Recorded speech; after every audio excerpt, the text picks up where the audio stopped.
Hi, this is Carolyn Stewart with Inspired Me, and I am interviewing Santana today, and so we're going to get to know Santana a little bit better and hear about what inspires her. So, Santana, welcome. Thanks for having me. Yes. Oh, you're very welcome. And so why don't we start that off? What inspires you, and maybe tell us a little bit about your background. What inspires me? It's a tough one. I think so many things inspire me. What inspires me, I think, mostly is my kids. Just seeing them immersed in this world and just naturally gravitating towards everything so easily is really inspiring, because I think it shows kind of how everything's changing. And just so many people kind of going in this direction as well. With the meditation practices in schools, which is fairly new, but it's starting to catch on really quick.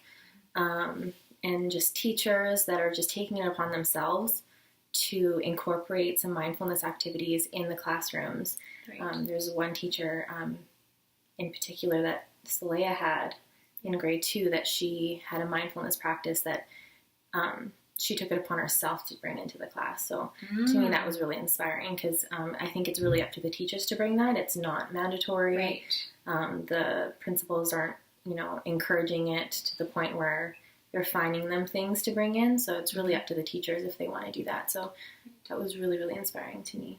So, Yeah. So your kids inspire you, and you're talking about these mindfulness practices. So that obviously links to kind of what you're involved in. So maybe you could tell us about that. And so I teach Reiki for kids, and I created the Spiritually Mindful Kids classes. And the Spiritually Mindful Kids classes are really close to my heart, because it's just everything that I love and everything my kids love. And I really got to just turn it into something that I could do as a business, and it's just been amazing. So we touch on mindfulness, we learn about meditation and affirmations, and positive self-talk is a really, really big one for me. So we do all the I am statements, and I teach them that it's so important to love yourself and to learn how to talk good things to yourself. Right. Where I think when we were kids, if we ever said that we loved this about ourselves, or we love that, or I'm so good at this, we got, made fun of, because, we loved ourselves, right. Or why don't you go marry yourself? Or, I remember that. that you're conceited, right? And that's not the case. And it's so important for kids to learn to like themselves. And so even just at the beginning of the class, we say our name, how old we are, our favorite color, and one thing that we love about ourselves, and one thing that we're really good at. And so a lot of them actually get really stumped on that part. Interesting. So they actually have to take a second and think about it. So that class in particular is very positive and very mindful, but super fun. We have lots of fun. There's lots of activities, lots of movement, crystals, which is their favorite. I mean, they could play with them all day long. Isn't that interesting? And they probably, I suppose some would be exposed to it before, but some, all of this stuff is brand new to them. Yeah, I mean, honestly, most of them actually have their own crystal collection at home. So, and they tell me, and they're like, oh, I know what that one is. I know what that one is too. And I was like, okay, what is it? What is it good for? And some of them actually know, and then most of them, some are pretty new to it, but I was actually shocked to find out that lots of them did have their own collections already. So that was really interesting. Just a lot of positive practices. Yes. And then, of course, the Reiki is all about energy healing and understanding your own energies and other people's energies, and how we can incorporate that into our daily lives and raise the energies to be healthier and, everything like that. And they love using it to help their animals. That's one of their favorite things. They can help their siblings, but mostly their pets is the number one thing that they take away from it. So, I mean, even my kids, they Reiki the cats constantly. And Oh, cool. And the horses out at the farm and everything like that. So it's really great. Wow, it's like raising a whole new generation of kids in a very different way. Yeah, it's just like the healers of tomorrow. Is that too hot? No, it's good. Okay. It's just a kind of a chai, but decaf. Sounds good. Yeah. So, okay, you're offering these classes and you're teaching Reiki for kids, and you're also offering Reiki. So what brought you here? What led you to this point in your life where you feel like this is really, it's time. This is my time to share this. And why this work? We have so many options, and what really is bringing you to this work? That could be a very, very long and windy story. So the short version would be probably like I was always interested in it, and when I first got into it, like I kind of went into like a spiritual awakening twice. And so the first time I didn't get very far because it was just too much at the time, and I was quite a bit younger, and it just wasn't the right time. The concepts were just too big for me, and I couldn't wrap my head around it, and it actually started to freak me out. Especially with the learning that your thoughts create your world, and all of that kind of stuff, and going through a really negative time at that point. I was really nervous that I was calling in more, and even though you weren't voicing it, you were thinking it, and that scared me. My thoughts were scaring me, so I stepped away from it then. And then when I came back to it, it was so natural when I came back to it, and it was after an accident that I had, and everything was just so natural and so easy, and just things started popping up, and I always just took that as a sign that this is what I was meant to learn. And then once I learned about that, then something new would come up, or would show me this path or this window would open, and I just let it flow, and I just learned what came to me. Yeah. And then it was Reiki that popped up, and I had been introduced to Reiki before, again, the first part of my spiritual awakening, and I didn't believe in it, and I didn't trust it, and I didn't take to it very easily. Yeah. And so the second time, it popped up, and I felt ready, and it was popping up constantly in the weirdest spots. So it's like, okay, I hear you. I'm going to look it up, and I Googled it, and that's when I found Timmy. Yeah. And she was the first person that I found, and I looked into other people just to make sure, but I kept going back to her website, and I kept going back to her pages and reading her articles, and I was really, really drawn to her. And then I started finding little connections to her in certain ways, like through you and other people, and it was just so many little synchronicities. Yeah. It just it was meant to be. Yeah, very reaffirming. Definitely. So I wasn't second guessing her whatsoever, and so as of today, I've taken all of my training with her.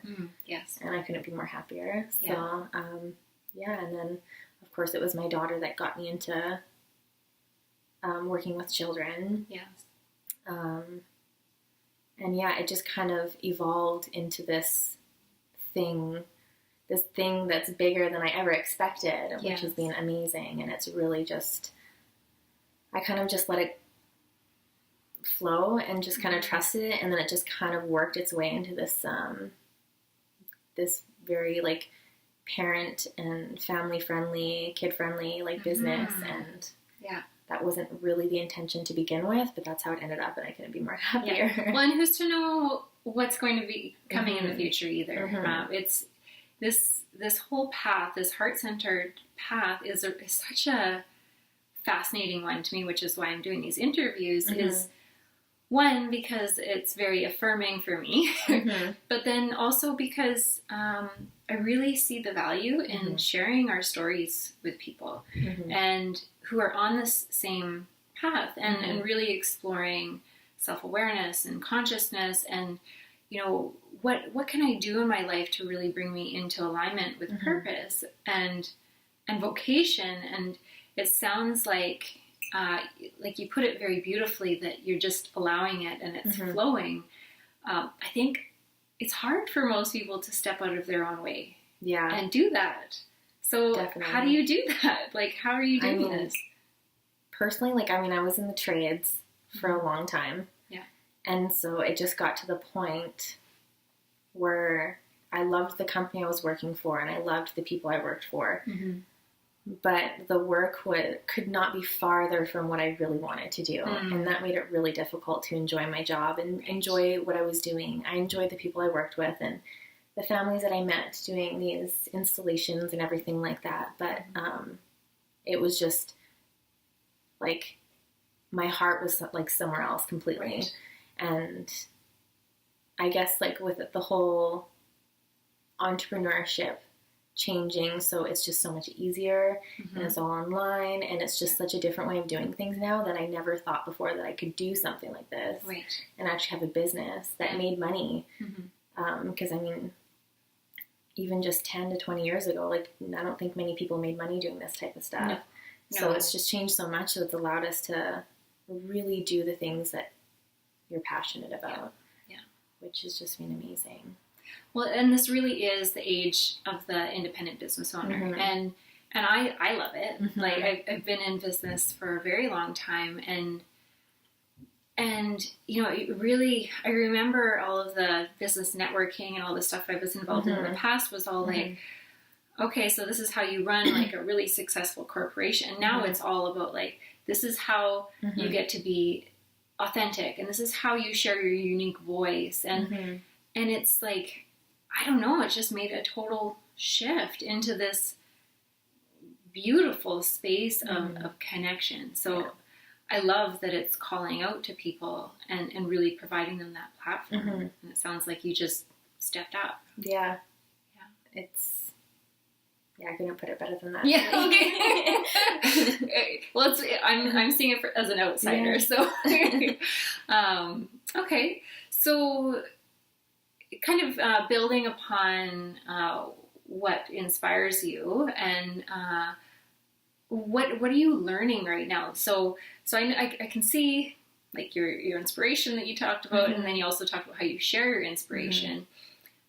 What are you learning personally? Either courses, or are you diving into books, or what's showing up for you?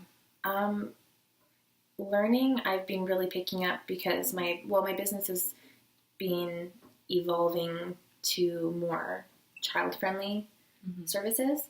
So I really started taking interest in more like child development and some of like the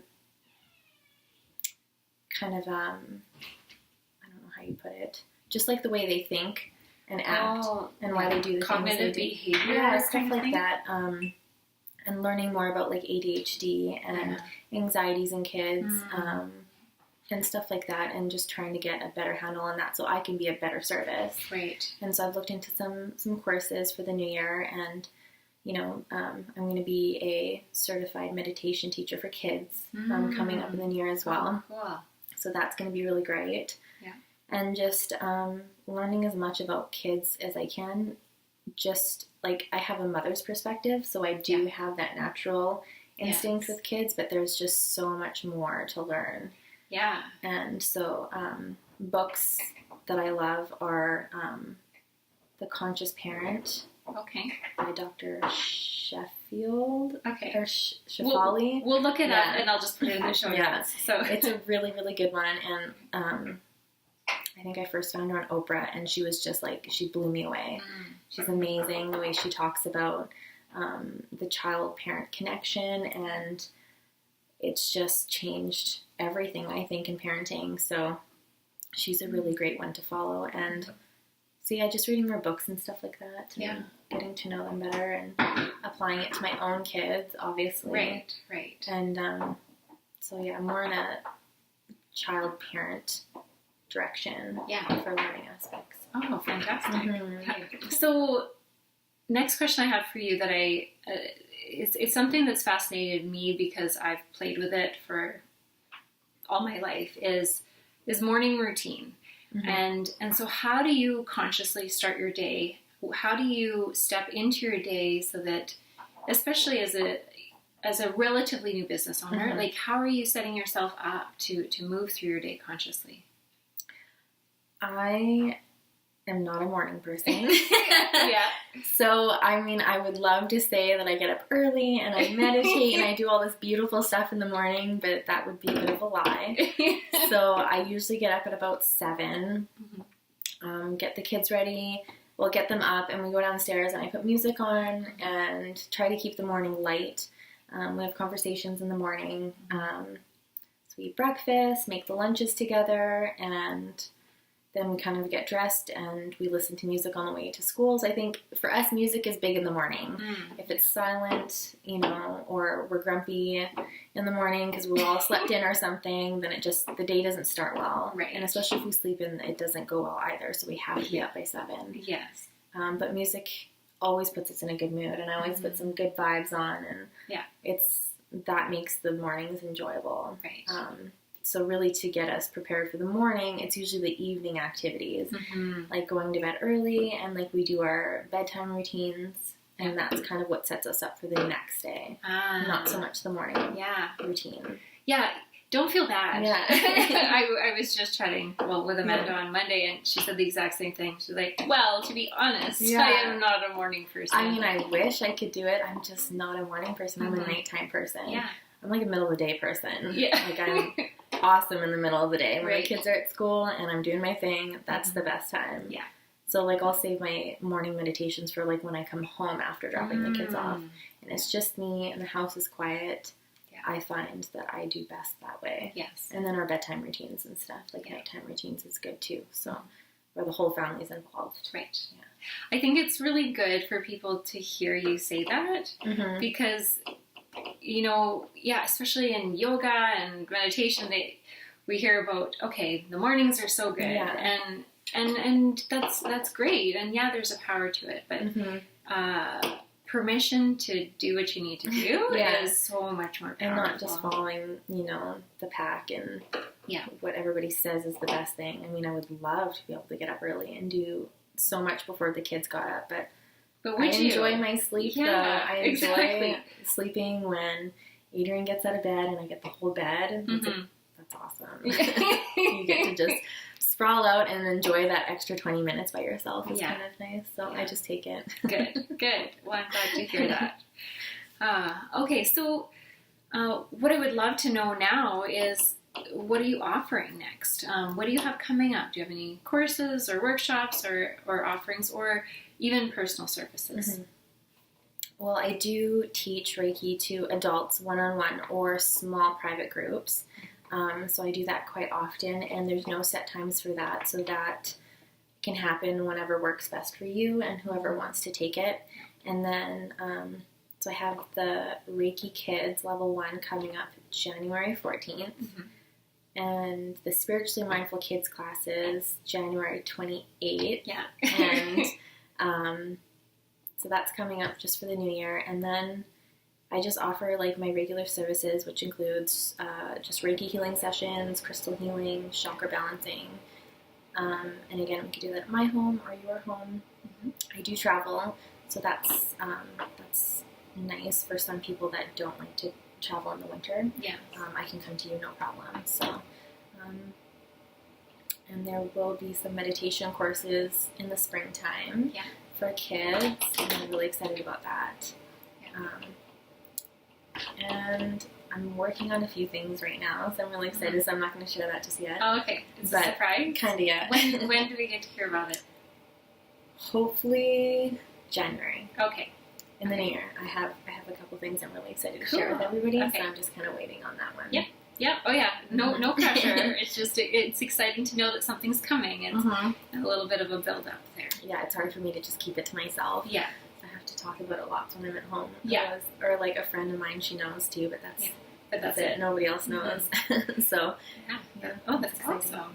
And one-on-one. So what do you do do you still offer Reiki? Yeah, so Reiki level 1, 2, 3, and the teacher training is the level 3 includes the teacher training, the way I teach it. Yeah. And so I offer that one-on-one privately in your home or my home. Right. And then again, just the small group. So if there's like a few of you, like you and a friend or some family members want to get together and do that, that works too. Yeah.